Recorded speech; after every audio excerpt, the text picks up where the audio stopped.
In 2009, the National Academy of Sciences issued an important report on the scientific status of the forensic sciences.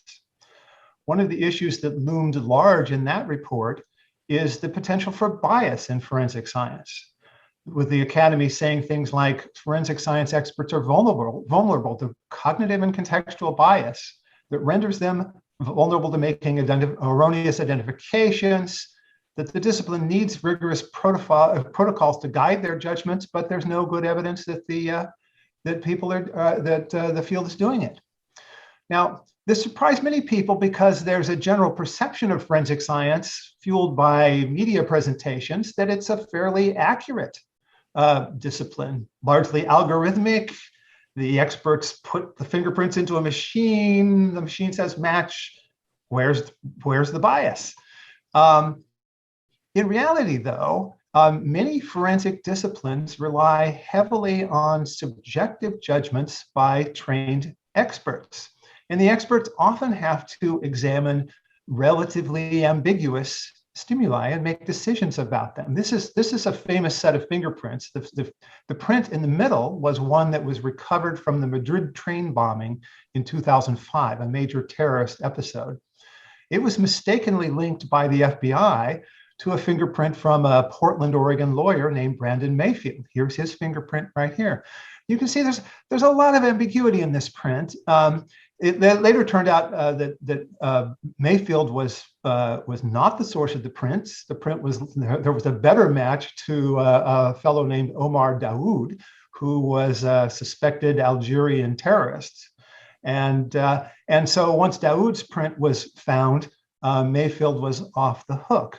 But a lot of concern about how is it that the FBI managed to do this mistaken identification, and people focused on the ambiguity. Maybe the FBI was influenced by the appearance of Mayfield's print in interpreting the ambiguous data in Mayfield's print. Maybe background information that suggested Mayfield might be a likely suspect influenced their judgment. There's room for bias. All right, and so what do we do about bias, and how serious is it? We have here an expert on it. Jeff Kukuka is an associate professor from Towson University in Maryland. He's written some important review articles applying the general psychological literature on bias to this problem. And he's done major research on this topic. So here to talk about that is Jeff Kukuka. Jeff, tell us what we need to know about bias and forensic science and what to do about it. Oh, my pleasure. Thank you, Bill, for that introduction. In my talk today, I'm going to explain how cognitive biases can inadvertently lead forensic scientists to commit costly errors during criminal investigations, and how forensic laboratories can protect themselves against bias. First, I want to be very clear about what psychologists mean when they speak of cognitive bias. While there have been numerous high-profile cases of fraud in forensic laboratories, that's not what I'm talking about today. In psychological terms, cognitive bias refers to instances where extraneous influences undermine the reliability and validity of people's judgments, such that two people might interpret the same information in different ways. And of course, by definition, one of those has to be incorrect. So as such, cognitive bias is not a sign of fraud or incompetence or carelessness, but rather it's an inherent byproduct of how the brains process information. And as such, cognitive bias can affect even the most competent, honest, and seasoned forensic experts. I often personally liken bias to sneezing. It's something that our body does automatically, and we can't entirely control it, but there are some steps that we can take to prevent it from happening. Now, over the past 15 years, psychologists have identified various ways in which cognitive biases can interfere with forensic science judgments, shown on the slide here. For example, organizational factors such as stress or partisanship can impact the repeatability and accuracy of forensic expert decisions. Experts might also be misled by their beliefs regarding the base rates of specific patterns or incriminating evidence. But today in my talk, I'm going to focus on an especially widespread and pernicious source of cognitive bias in forensic science, namely when forensic scientists are made aware of extraneous case information. Simply put, when forensic scientists are exposed to information that is irrelevant to their judgment, that information can prompt circular or specious reasoning and thereby undermine the value and/or the accuracy of their opinion.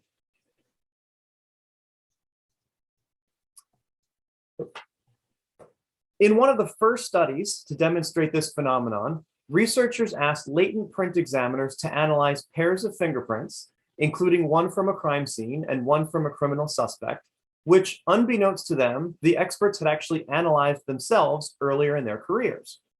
However, as part of this experiment, these same fingerprint pairs were now accompanied by contextual information, suggesting that the suspect had either confessed to the crime, which implies that the fingerprints should match each other, or that the suspect was in police custody when the crime occurred, thus implying that the fingerprints should not match each other. All told, in light of this new information, experts changed 17% of their own prior judgments of the same fingerprints over time, thereby illustrating how extraneous contextual information can weaken the reliability of fingerprint judgments. Since then, numerous studies have conceptually replicated that finding using larger samples and across myriad domains of forensic science. In addition, we recently published a study in which we found that extraneous information can likewise influence medico-legal decisions, to be exact, manner of death determinations. In our study, we presented 133 medical experts with one of two case files, both of which recounted the death of a young child, and we asked them to read the case file and render an opinion as to whether the child's accident was an accident, whether the child's death was an accident, a homicide, or something else. The two versions of the case file contained the same medical information about the child's injuries and death, but they contained different non-medical information about the child's race and caretaker, as shown on the slide here. As it turns out, the non-medical information in these case files had a dramatic impact on experts' manner of death opinions. To be exact, even though the child's injuries were identical, when medical experts were told that the child was white and that the child had been found unresponsive by her grandmother, they were about twice as likely to rule the death as an accident as opposed to a homicide. However, when they were told that the child was Black and that the person who found the child unresponsive was her mother's boyfriend, experts were about 5 times more likely to judge the death a homicide rather than an accident. So again, despite identical medical information, non-medical information such as race and caretaker relationship clearly influences manner of death determinations. After its publication, our study was met with hostility from the medical examiner community, many of whom continue to insist that they are impervious to cognitive bias. Unfortunately, they're not alone in this belief. In 2017, we surveyed over 400 forensic scientists from around the world, and we were encouraged to find that 71% of them felt that cognitive bias is a cause for concern in the forensic sciences as a whole. Less optimistically, however, fewer forensic scientists felt that bias was a problem in their own discipline, and even fewer, 26%, felt that their own judgments are susceptible to cognitive bias. This pattern illustrates a common phenomenon in psychology called the bias blind spot, where people tend to recognize bias in other people, but fail to recognize those same biases in themselves. In the context of the forensic sciences, the bias blind spot presents a considerable barrier to systemic reform. That said, other laboratories have already taken steps to proactively protect against the effects of cognitive bias, usually by adopting elements of a procedure called linear sequential unmasking. All too often, forensic scientists receive information in an indiscriminate and random fashion.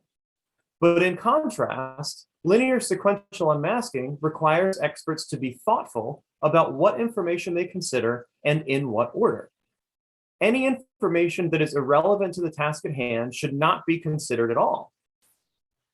And the ordering of relevant information should be optimized according to 3 criteria: relevance, objectivity, and biasing power. In laboratories that use linear sequential unmasking, we can have greater confidence that forensic experts' opinions are based on relevant and trustworthy information, such that they're more informative to investigators and juries, and therefore less likely to produce unjust outcomes. Thus concludes my presentation. All right, thank you. Thank you, Jeff. Very interesting. You know, one of the things I hear from forensic scientists when we talk about bias with them is, I'm not biased. I try really hard to remain unbiased. I approach this as a scientist. I wear a white lab coat, for goodness sake, and I try really hard to be objective. What does the broader psychological literature tell us about whether good intentions to remain unbiased, is that a good way to reduce bias? Unfortunately, no. If only it were that easy. Because as you said, no one likes to think of themselves as biased. But again, one thing that we always emphasize to forensic scientists in our conversations and collaborations is that the word bias in psychology does not imply deliberate malfeasance or deliberate prejudice. Usually it operates on an unconscious level, so we're not even aware that these biases are affecting our judgment. So unfortunately, no amount of awareness and willpower and goodwill is enough to overcome these biases on their own. We can't really rely on forensic scientists to police themselves. The better solution is to have outside intervention in the form of systemic procedural change. In other words, taking what Dan Gilbert called an exposure control approach and actually modifying forensic laboratory standard procedures to make sure that their examiners are exposed to as few and as weak biasing influences in the first place. Interesting. But I wonder, you talked about the fingerprint examiner being influenced by information about the suspect's alibi and so on. I mean, another thing I hear from forensic scientists is well, that information might help me reach the right decision in a close case. Like the examiner's looking at a fingerprint, maybe not quite sure whether it's a match or not. And then here's a lot of other information suggesting that the suspect is either the right person or the wrong person. And the examiner might think that taking that information into account will make them more accurate. Perhaps it will. So what's wrong with that? I mean, the kinds of things they say are, well, if it makes me more accurate, how can it be biasing?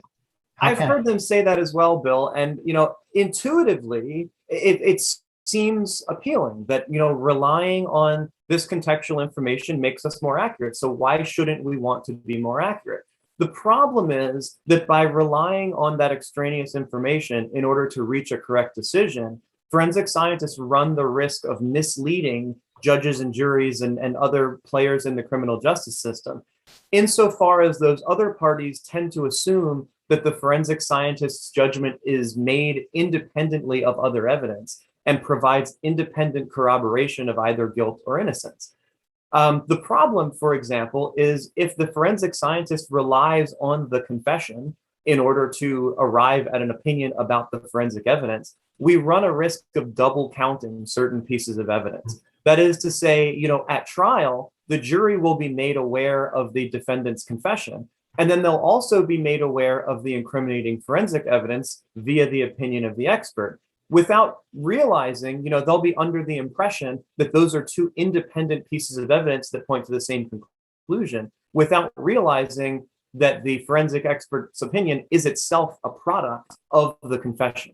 So in other words, the confession ends up being double counted in their decision making. Yeah. So in short, by relying on extraneous information, experts are undercutting the power of their own expertise, and it might lead them to the right answer, but for the wrong reasons.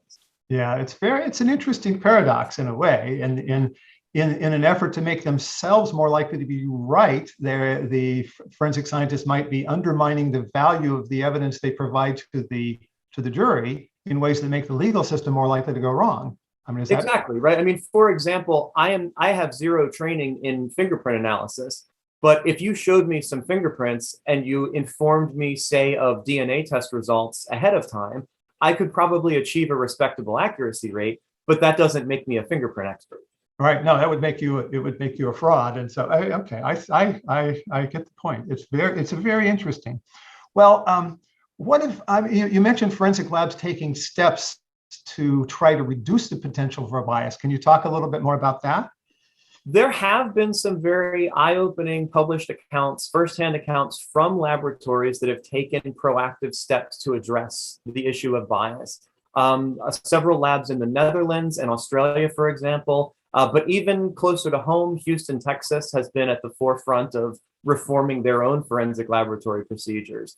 And the overwhelming consensus from the laboratories and examiners who have undertaken these reforms is that they not only were not onerous or expensive or time consuming, but they also were really beneficial in terms of increasing the persuasiveness of their judgments to fact finders.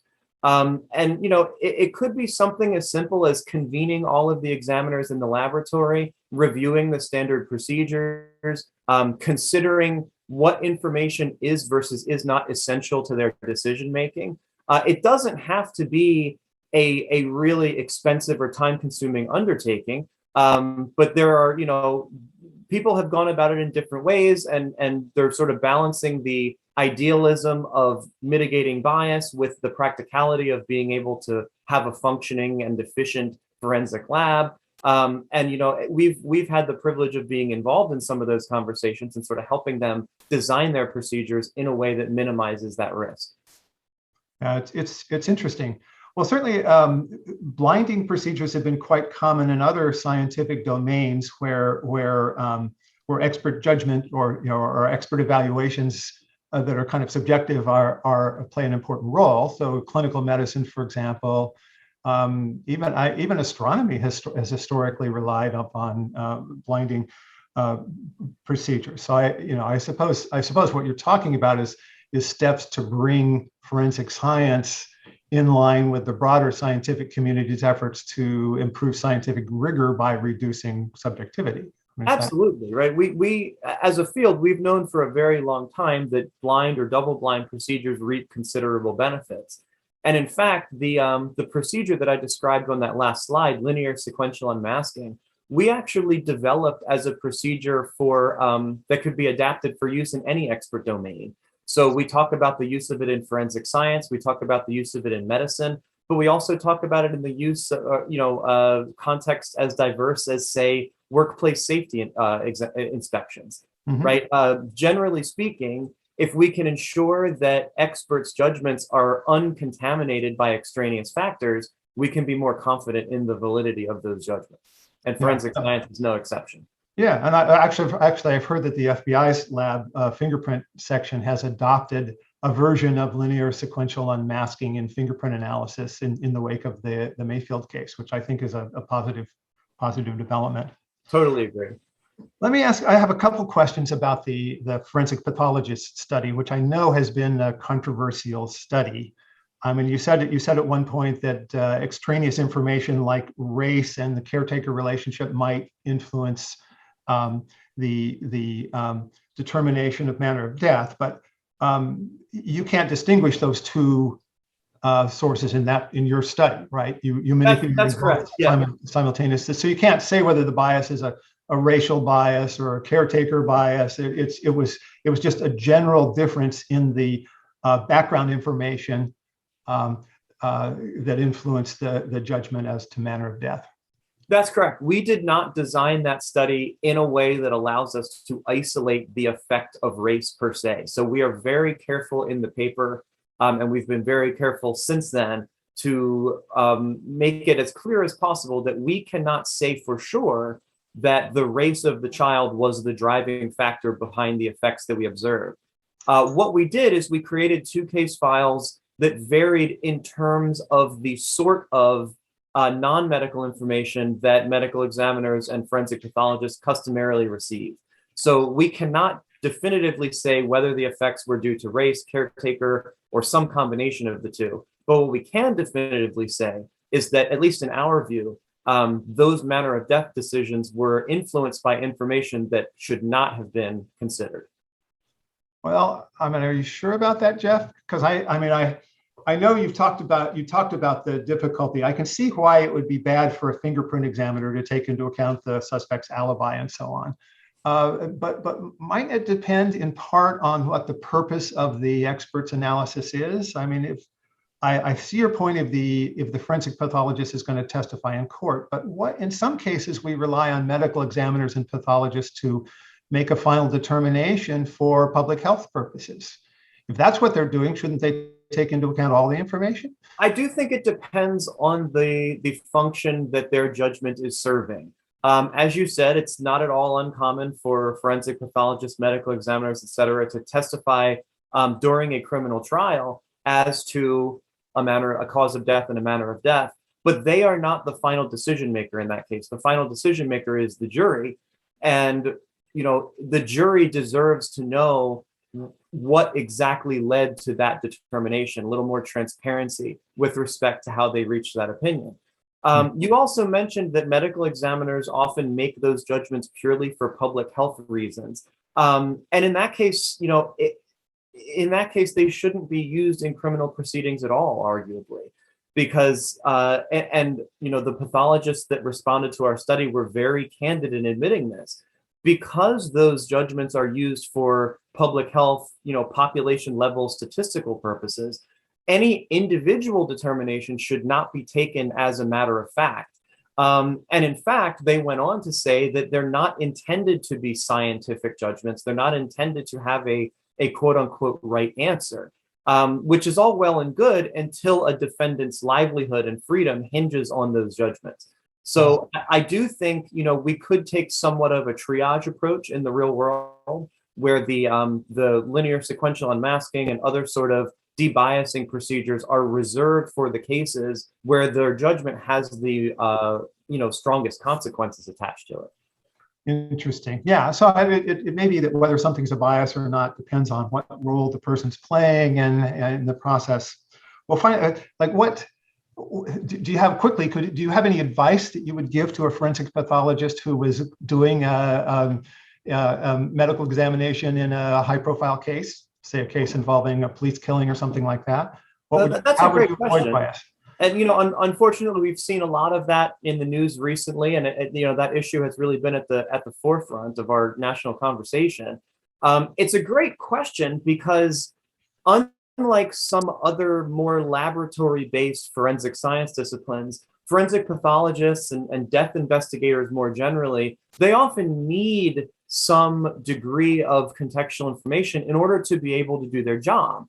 So the question becomes, where do we draw the line between what's considered relevant information and what's considered irrelevant information? And might that line even move depending on the circumstances of the particular case? Generally speaking, I would advise a forensic pathologist to first form an initial opinion based solely on the relevant medical anatomic information from the autopsy, and to document that initial opinion. And then subsequently, if they do want to consider additional information, they can do that, so long as they can provide a sufficient justification for doing so, and so long as they document any potential changes to their opinion over time, so that, again, there's a lot more transparency in the process of how they arrived at their final judgment. We can see what their initial opinion was, maybe what their initial confidence level in that initial opinion was, and then see exactly how and exactly when that opinion might have evolved over time. A great example of this actually came up in the trial of Derek Chauvin for the murder of George Floyd, where the Hennepin County, Minnesota medical examiner, Andrew Baker, said very candidly on the stand that he made a conscious decision to not watch the video of Mr. Floyd's death prior to conducting his autopsy because he didn't want the content of the video to bias his medical judgment. So that to me represents a step in the right direction that death investigators, at least some of them, are starting to think about and understand these issues. All right. Well, I better summarize now. I think there are a number of steps in the right direction that seem to be arising from academic analyses and social science research like what you've talked about. There's been movement in the field of forensic science since the National Academy of Sciences report to address the issue. The National Commission on Forensic Sciences, which was set up in the Obama administration and kind of died an untimely death early in the Trump administration, put out a couple of very important reports on how to deal with bias in forensic science. One on this issue that Jeff was mentioning of how you determine what is relevant and not relevant. They call it task relevant for a forensic scientist. And another on ways of using blinded testing in forensic labs to reduce biases. The National Institute of Standards and Technology, in combination with the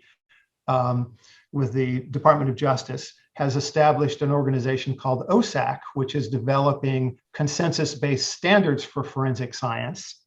OSAC has a human factors task group, which I chair and which Jeff is a member of, which includes a number of psychologists whose job it is to advise forensic scientists on how to incorporate research insights from the psychological literature into the development of standards for how to do forensic science testing in a rigorous way. So progress is being made in that domain as well. We're starting to see some discussion of psychological research in connection with hearings on admissibility of forensic science under the Daubert and Frey standard as well. And so I think we're seeing forward movement in this area. I think the academic research and scientific research is driving improvements in the area. They may be slow, but we're moving in the right direction. Got to start somewhere.